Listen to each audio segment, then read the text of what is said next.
നമസ്കാരം. ആദ്യം Venezuela president Nicolas മഡൂറോയുടെ വിധി പറഞ്ഞിട്ട് നമുക്ക് വളരെ കൗതുകമുണർത്തുന്ന ചില കാര്യങ്ങളിലേക്ക് കിടക്കാം. മഡൂറോ ഇന്നലെ അമേരിക്കൻ കോടതിയിൽ ഹാജരാക്കി 2020 ചുമത്തിയ ലഹരി മരുന്നുമായി ബന്ധപ്പെട്ട കേസിൻ്റെ കുറ്റപത്രം 93 വയസ്സുള്ള ജഡ്ജി വായിച്ചു കേൾപ്പിച്ചു.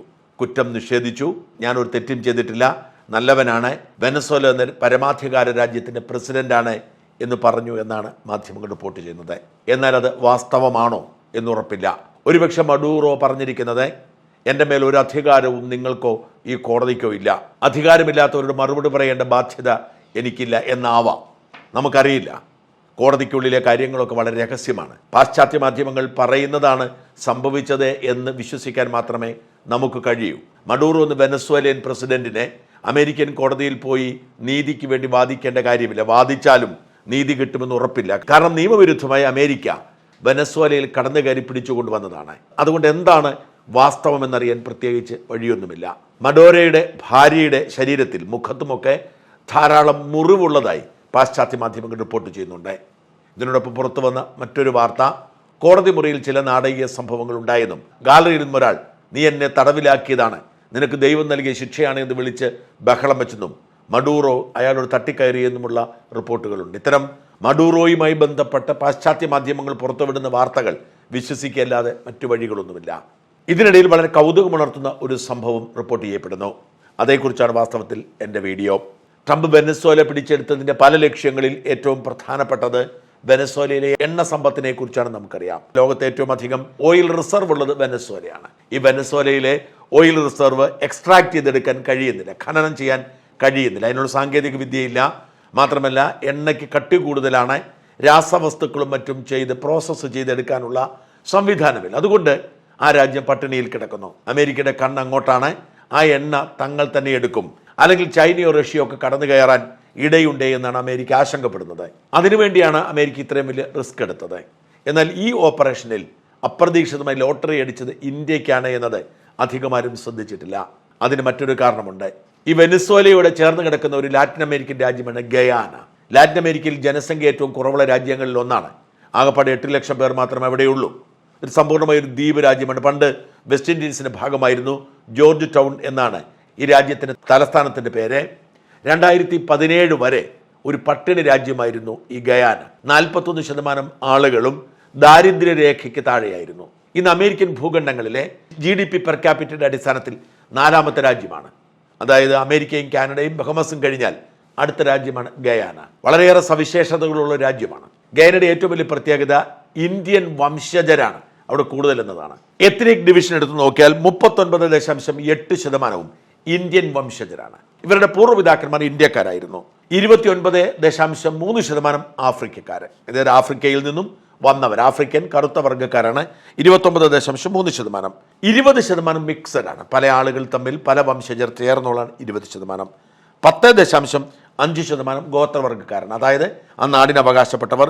0.3% യൂറോപ്യന്മാരും 0.2% ചൈനക്കാരുമാണ്. എന്ന് വെച്ചാൽ ഇന്ത്യൻ പാരമ്പര്യവും ഇന്ത്യൻ സംസ്കാരവും നിറഞ്ഞു നിൽക്കുന്ന ഒരു രാജ്യമാണ് ഗയാന.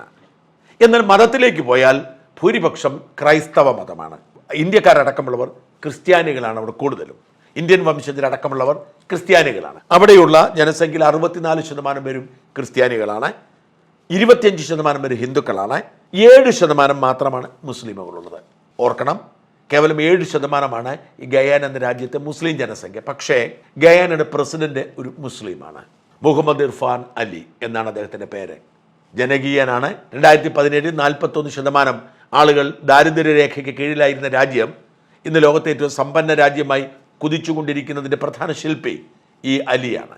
ജനങ്ങൾ മതം നോക്കാതെ തന്നെ, ഗോത്രം നോക്കാതെ തന്നെ, വംശം നോക്കാതെ തന്നെ അവർ വോട്ട് ചെയ്യുന്നു എന്നതാണ് ഈ ഗയാനയുടെ പ്രത്യേകതകളിൽ ഒന്ന്.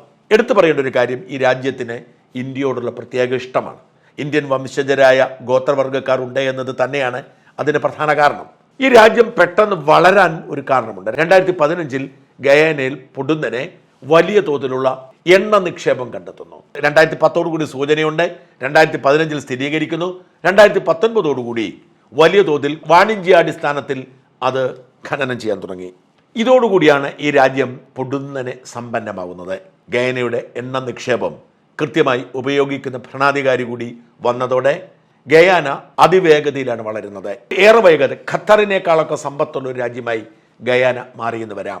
അമേരിക്കൻ ഭൂഖണ്ഡങ്ങളിലെ ഏറ്റവും സമ്പന്ന രാജ്യമായി ഗയാന മാറുന്ന കാലം വിദൂരമല്ല.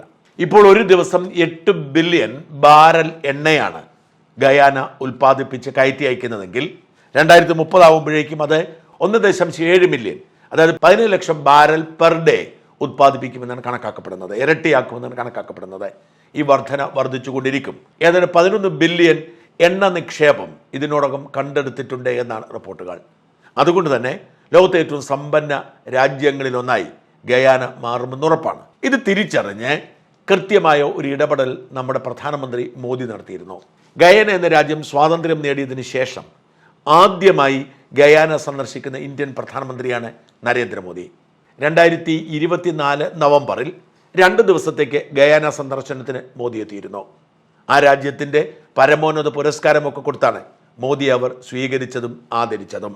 ആ ഒരു സന്ദർശനം ഇന്ത്യയും ഗയാനയും തമ്മിലുള്ള ബന്ധം ഊഷ്മളമാക്കി. അവസരം കൃത്യമായി ഉപയോഗിച്ചു. ഗയാനയുടെ എണ്ണ ഖനനത്തിലും പരിവേഷണത്തിലും അതിൻ്റെ ഉൽപ്പാദനത്തിലുമൊക്കെ ഇന്ത്യൻ കമ്പനികൾ വലിയ പങ്ക് വഹിക്കുകയാണ്. ഇന്ത്യയിലെ ഹിന്ദുസ്ഥാൻ പെട്രോളിയവും ഇന്ത്യൻ ഓയിൽ കോർപ്പറേഷനും റിലയൻസും ഒക്കെ ഗയാനയിൽ ഖനനം ആരംഭിച്ചു കഴിഞ്ഞിരിക്കുന്നു. അങ്ങനെ ഗയാനയിൽ നിന്നും ഇന്ത്യ എണ്ണ വാങ്ങിക്കൊണ്ടിരിക്കുകയാണ്. 2025 6 മില്യൺ ബാരൽ എണ്ണ ഇന്ത്യ വാങ്ങിയിട്ടുണ്ട്. അതല്ല അതിൻ്റെ ഏറ്റവും ശ്രദ്ധേയമായ കാര്യം, 2026 ഒരു ഓയിൽ ഓപ്ഷൻ അവർ സംഘടിപ്പിക്കുന്നു. ഇതിനു മുമ്പ് നടന്നത് 2022 4 വർഷത്തിന് ശേഷം 2026 എണ്ണ ഖനികളുടെ നിർമ്മാണവും എണ്ണ ഉൽപ്പാദനവും ഒക്കെ അടങ്ങുന്ന വലിയൊരു ഓപ്ഷൻ, ബ്ലോക്കുകളായി ഓപ്ഷൻ നടത്തുന്നുണ്ട്. ഈ ബ്ലോക്ക് ഓപ്ഷന് വേണ്ടി അവർ ക്ഷണിക്കുന്ന രാജ്യങ്ങൾക്ക് പങ്കെടുക്കാൻ കഴിയൂ. ക്ഷണം കിട്ടിയിരിക്കുന്നത് ഇന്ത്യക്കാണ്, ഇന്ത്യയിലെ കമ്പനികൾക്കാണ്. എന്ന് വെച്ചാൽ ഇന്ത്യക്കായിരിക്കും ഈ വർഷത്തെ ഗയാനയിലെ എണ്ണ ഖനനത്തിൻ്റെയും എണ്ണ വിപണനത്തിൻ്റെയും ഒക്കെ ചുമതല എന്നർത്ഥം. മോദി അവിടെ പോയി കരാറിൽ ഏർപ്പെട്ടു. 5 വർഷത്തേക്ക് കരാറിൽ ഏർപ്പെട്ടു. അതിന് തുടർച്ചയാണ് ഗയാന ഇന്ത്യയെ ക്ഷണിച്ചിരിക്കുന്നത്. എന്നാൽ ഇന്ത്യയും ഗയാനയും നേരിട്ടിരുന്ന ഒരു പ്രതിസന്ധി ഉണ്ടായിരുന്നു. ആ പ്രതിസന്ധി ഗയാനയുടെ ഏറ്റവും അധികം എണ്ണ നിക്ഷേപമുള്ള എസിക്യൂബോ പ്രവിശ്യ തങ്ങളുടേതാണ് എന്ന് വെനസ്വേല അവകാശപ്പെട്ടിരുന്നു. വെനസ്വേലയുടെ അവകാശവാദം ഗയാനയും വെനസ്വേലയും തമ്മിലുള്ള തർക്കത്തിന് കാരണമായി. അതുകൊണ്ട് തന്നെ അവിടുന്ന് എണ്ണ ഖനനത്തിനുള്ള സാധ്യത വിരളമായിരുന്നു. അതിനുള്ള പ്രതിസന്ധി ഉണ്ടായിരുന്നു. പണ്ട് ഈ തർക്കമുള്ളതാണ്.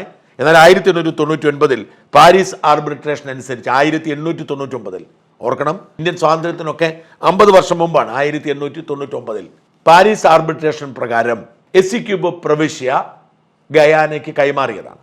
പിന്നെ തർക്കമുണ്ടാവേണ്ട കാര്യമില്ല. എന്നാൽ 1962 വെനസ്വേല അതിൻ്റെ മേൽ അവകാശം ഉന്നയിക്കുന്നു. ഇന്റർനാഷണൽ ക്രിമിനൽ ജസ്റ്റിസ് കോടതിയിൽ കേസാകുന്നു.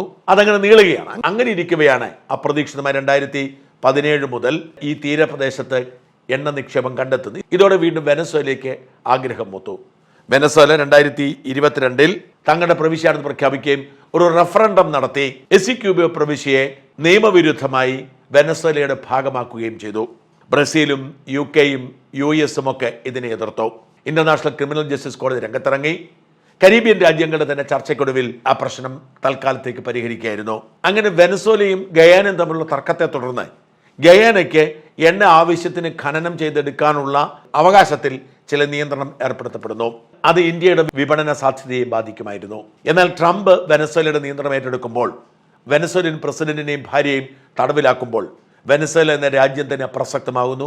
വെനസ്വേലയ്ക്ക് സ്വന്തമായി ഒരു കാര്യവും തീരുമാനിക്കാൻ കഴിയാത്ത സാഹചര്യം ഉണ്ടാവും. ഇത് ഗയാനയുടെ ഒരു വലിയ കോൺഫ്ലിക്റ്റ്, ഒരു പ്രതിസന്ധിക്ക് അറുതിയാകും. ട്രംപ് കയറി അവകാശവാദം ഉന്നയിക്കാതിരുന്നാൽ മാത്രം മതി. അങ്ങനെ ഒരു സാഹസം ട്രംപ് ചെയ്യാതിരുന്നാൽ, അതായത് നേരത്തെ തന്നെ ഇത് ഗയാനയുടെ ഭാഗമാണെന്ന് അമേരിക്ക സമ്മതിച്ചതും അമേരിക്കയെ പിന്തുണച്ചതും വെനസ്വേല ആക്രമിക്കാൻ ഇറങ്ങിയപ്പോൾ കപ്പൽ പടയെ അയച്ച് സംരക്ഷിച്ചതും അമേരിക്കയാണ്. അതുകൊണ്ട് ട്രംപ് അത്തരമൊരു സാഹസത്തിന് മുതിർന്നേക്കില്ല. അത്തരമൊരു പ്രതിസന്ധി ഉണ്ടായില്ലെങ്കിൽ വെനസ്വേല ഒഴിഞ്ഞുപോയതോടുകൂടി ഇന്ത്യക്ക് ഗയാനയിൽ സുഗമമായി എണ്ണ ഖനനം നടത്താൻ കഴിയുന്ന സാഹചര്യം ഉണ്ടാവും. എന്ന് വെച്ചാൽ ലോകത്തെ ഏറ്റവും സുരക്ഷിതമായ ഏറ്റവും പുതിയ എണ്ണ ഖനന മേഖല ഇന്ത്യയുടെ മുമ്പിൽ തുറന്നു കിട്ടുകയാണ്. ഇന്ത്യ ആയിരിക്കും ഗയാനയുടെ പ്രധാനപ്പെട്ട എണ്ണ വ്യാപാര പങ്കാളികൾ. നമുക്ക് ആവശ്യത്തിന് എണ്ണ ഖനനം ചെയ്യാനും അത് വില കുറഞ്ഞു കൊണ്ടുവരാനും കഴിയുന്ന സാഹചര്യം ഉണ്ടാവും. ഗയാനയുടെ വളർച്ചയ്ക്കും അടിസ്ഥാന സൗകര്യ വികസനത്തിനുമൊക്കെ നിക്ഷേപം നടത്തുന്നതും ഇന്ത്യയാണ്. അങ്ങനെ ഇന്ത്യ ലാറ്റിൻ അമേരിക്കയിൽ വലിയ നിക്ഷേപത്തിന് ഒരുങ്ങിക്കൊണ്ടിരിക്കുമ്പോൾ അതിന് തടസ്സമായിരുന്ന വെനസ്വേലയെ അമേരിക്ക തീർത്തത് ഇന്ത്യക്ക് ഗുണകരമാവും. വാസ്തവത്തിൽ ഇത് മോദിയുടെ ബെസ്റ്റ് ടൈമാണ്. പ്രതീക്ഷിച്ചതുപോലെ കാര്യങ്ങൾ പോയാൽ, ട്രംപ് ഉടക്കുണ്ടാക്കാതിരുന്നാൽ ഇന്ത്യക്ക് ലോട്ടറി അടിച്ചതിന് തുല്യമാകും.